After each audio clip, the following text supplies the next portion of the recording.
Rumah ini sudah dibangun sejak 10 tahun yang lalu, bahkan sudah sekitar 12 tahun yang lalu. Ayo kita akan melihat bagaimana kondisi rumahnya. Nah, rumah ini dibangun sudah cukup lama, tapi kondisinya seperti ini. Kita akan lihat.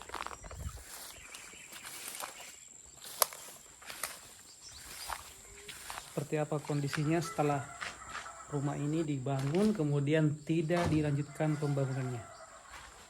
Oke teman-teman, jadi rumah ini lokasinya di Kalimantan Utara, tepatnya di Kabupaten Nunukan. Nah, saya akan mengajak kalian dan melihat kondisi rumah ini setelah dibangun. Semoga bisa menjadi pelajaran dan inspirasi buat teman-teman yang akan membangun rumah. Nah, ini sudah di ruang tamu. Untuk strukturnya, rumah ini menggunakan beton, kemudian dindingnya menggunakan batu bata, ya, dan rangka kuda-kuda menggunakan kayu. Ya. Nah, di sini kita bisa melihat ya, kondisi pasangan batu bata yang sudah dipasang 10 tahun yang lalu masih seperti ini.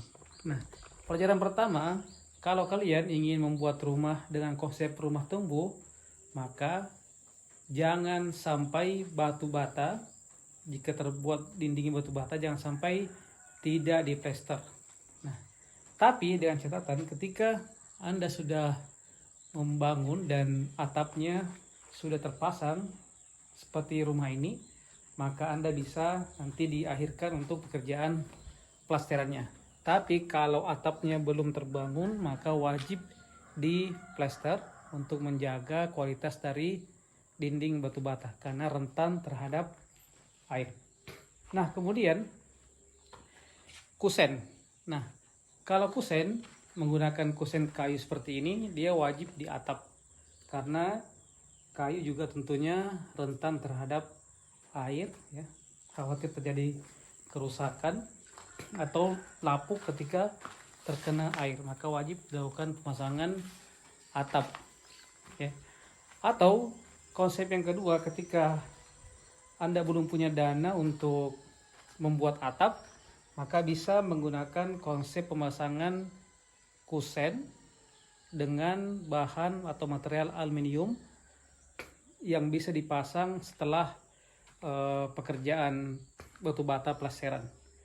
Nah, karena aluminium itu bisa dipasang setelah memasang buka seperti ini, jadi bisa diakhirkan setelah pemasangan atap. Karena kalau konsep kusen kayu seperti ini, dia harus dipasang dulu bersamaan dengan batu bata. Adapun untuk ya kusen aluminium itu bisa cukup dibuat framenya, ya, kemudian bisa dipasang nanti setelah finishing atau setelah atap terpasang seperti itu.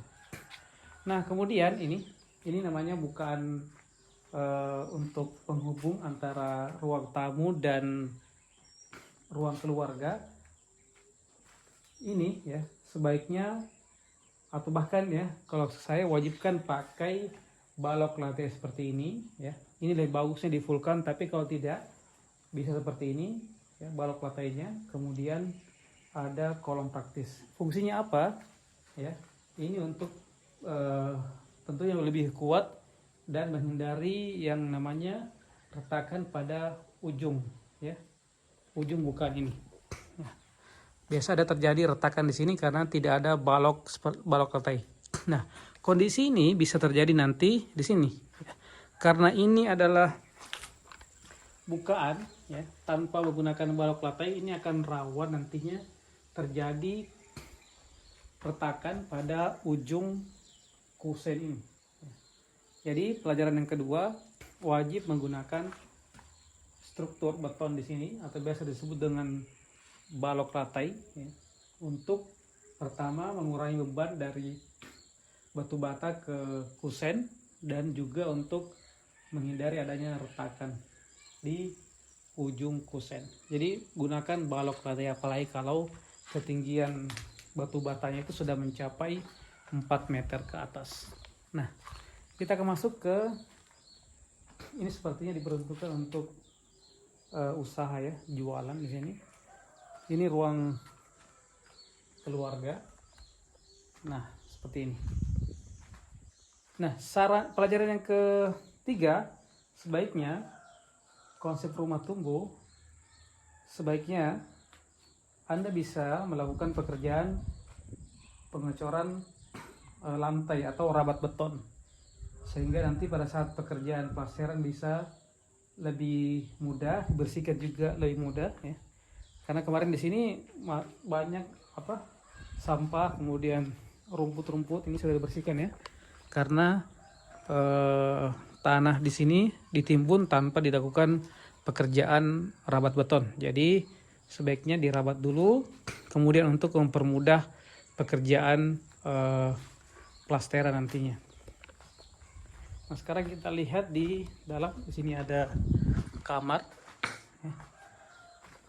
Ini area dapur dan ruang makan di sini ya. Jadi luas sekali di sini. Ada area dapurnya. Jadi sekali lagi, ini pasangan batu batanya masih terlihat kokoh karena sudah ada atapnya.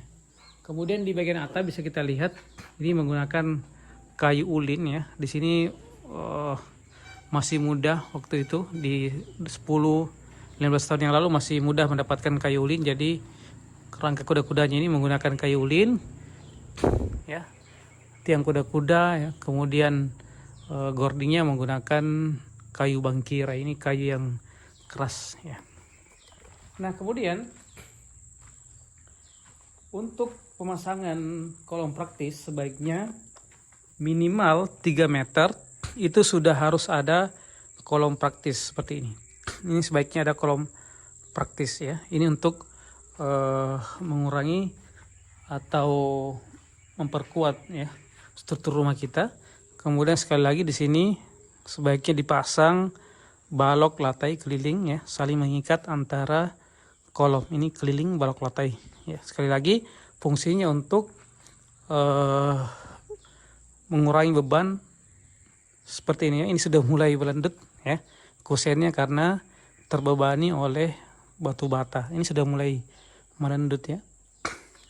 Kemudian fungsi balok latai sekali lagi untuk menghindari retakan di ujung-ujung kusen pintu maupun kusen jendela seperti ini.